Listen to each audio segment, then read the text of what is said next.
Hey guys, I hope that you really enjoyed my last video on how to edit with Lightroom, and since then I have actually launched my Lightroom mobile presets, so they are also available on my website. But today's video is all about how to create content at home on your own.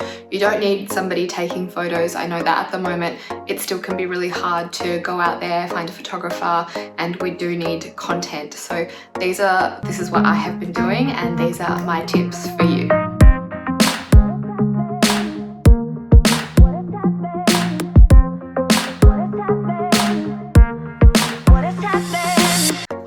So my first tip is to get yourself a tripod or a stand. So at the moment my phone is on a tripod. It's actually on a Joby, which is one of these.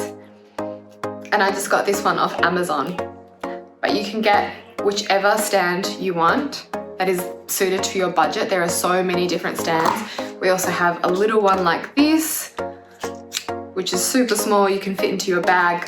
But having a stand helps a lot because you can pop your camera up there, you can put it on self-timer, and you can have it just like this, and you can easily create some content without having anybody else in the room. So there is absolutely no shame in having it on self-timer mode as well. I do it quite a lot, especially if my husband doesn't have the time or if he's a little bit annoyed about taking too many photos, which I know that we've all been there. So having a tripod and having your camera on a timer really helps. So my second tip is to find a space that might have a blank wall and actually set up the space so that you can use that as your backdrop. So if you don't have a plain white wall or a plain blank wall in your house, you can even hang up a sheet. And I've seen a lot of people doing this all throughout the house, even taking their sheet outside and hanging that out so that you have some beautiful lighting on you. But you can buy a backdrop, like a proper backdrop, on Amazon as well. We bought one the other day and I'll show you a photo of it here, and it cost us 60 bucks for the setup, which is absolutely nothing, but you can do it on your own as well. You can have some pegs from your laundry and you can hang up a big white sheet. My third tip is to set up a space in your house.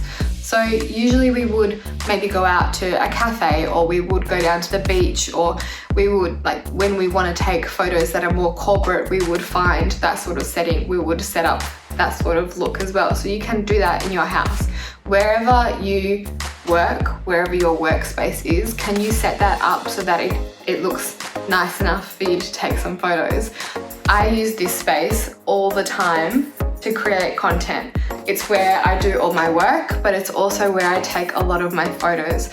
And if you were to see the rest of the room, it's not very aesthetic at all. So it's a tiny little corner in my house that we've set up with a white desk and a really nice workspace. But then the rest of the room, there's laundry and there's a spare bed in here. So you don't need much space to create some beautiful content. I even just do flat lays on here as well. You can get cardboard and you can use different surfaces for flat lays, but I do a lot of my content creation right here. So you don't need to go anywhere, you don't need to find anyone.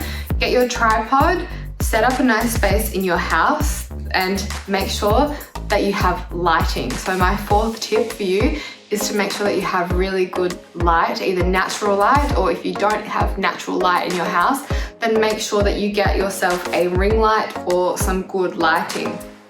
At where I'm sitting in my house, I have a really big window next to me and I have some really nice natural light coming in, but I also have my ring light set up. So I have both, just because today, for example, is a really cloudy day and I don't want the light to keep changing all the time throughout the video, because that can get really frustrating, especially when you're editing.